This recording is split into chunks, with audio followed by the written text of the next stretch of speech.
Ms. Silva.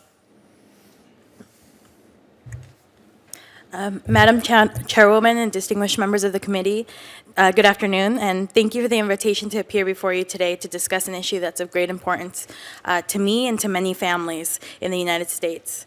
My personal story is not unique and is typical of millions of immigrants here today. That is why I also want to thank this committee for working so hard on the Comprehensive Immigration Reform Bill last year.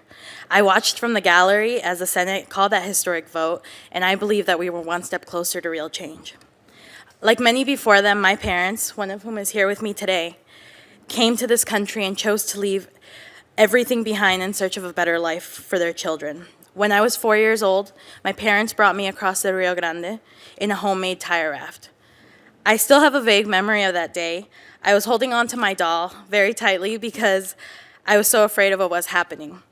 I remember looking down and knowing that I was going to be in trouble because I had gotten mud on my brand new patent leather shoes.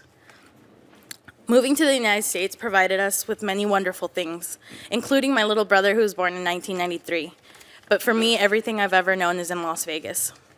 I grew up believing that I was just like everybody else, that the only difference was that when I was little, I didn't speak English.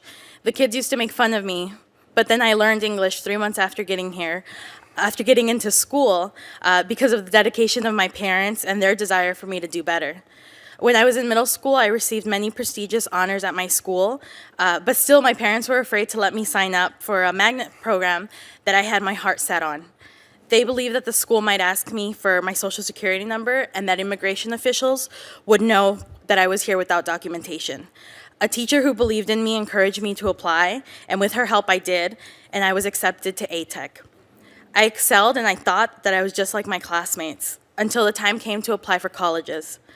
I knew that my status meant that I couldn't drive because I couldn't get a license without a social security card, but I didn't actually understand that being undocumented would hurt my future. My guidance counselors then told me that it was the end of the road for my academic career. I had worked very hard. I had the good grades. I had all the extracurricular activities.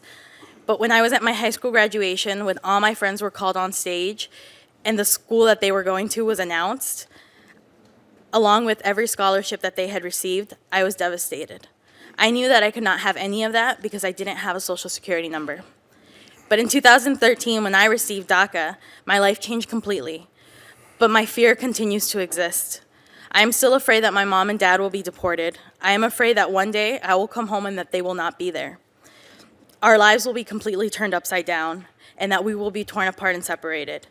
No matter how many degrees I am able to get, what's going to happen to me if I walk across the stage and nobody's there?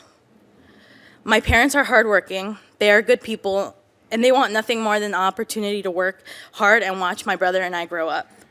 My dad works very long hours in the Las Vegas heat, where, as we know, it can get up to 120 degrees. He never complains. In his free time, he collects can tops to raise money for Ronald McDonald House. My mother, who has become a community mom and volunteers at a lot of local nonprofit organizations. She's here with me today. My family knows firsthand the value of the president's new executive action. Several years ago, my dad was detained by immigration enforcement officers. It was the most traumatic experience of my life. In an effort to get right with the law, my dad had paid a notario, a notary, someone who he thought was a lawyer, to file an immigration application. Unfortunately, like a lot of other people, we were taken advantage of. She took advantage of my dad's lack of immigration knowledge and never told us that his application had been denied. She dragged us along, telling us that immigration just takes a very long time in the United States. While she was doing this, she was draining our life savings. As a result of that experience, my dad was issued a deportation order and picked up for detention. He is just one of thousands of parents who have been separated from their children. My family spent 1 week without my dad, but it was the longest week of my life. We didn't know what would happen to him or to us. When we were told that he was going to be deported, they told me that I could give him a 10-pound bag with toiletries. I wondered to myself, how could the country that we love so much be brought down in a 10-pound bag? My brother, he's a United States citizen. He felt like his country had betrayed him. He said, "Astrid, how can they do this to our dad?" I understand. I may not have rights here because I am undocumented, but my brother was born here. He's lived here his entire life. He's as American as any of the senators in this room. He couldn't believe that day that our dad had been taken. The latest efforts by President Obama will keep my family together. It will keep millions of other families together. Of course, there are many families that will not benefit from this. I have many friends whose parents will not qualify. I have many friends who do not have children and will also not qualify. I feel tremendously lucky that I first received DACA, but now my parents will fall into a category of people that can be legally protected because they meet the qualifications. But there are so many countless others who aren't as lucky, but they're just like us. There are people that, like my family, are only making our country a better place. They volunteer in our communities, they go to church with us, they go to school with us. They have jobs and take their responsibilities seriously. We must continue to work with Congress to pass a permanent legislative fix to our country's broken immigration system so all mothers and fathers can be home with their children.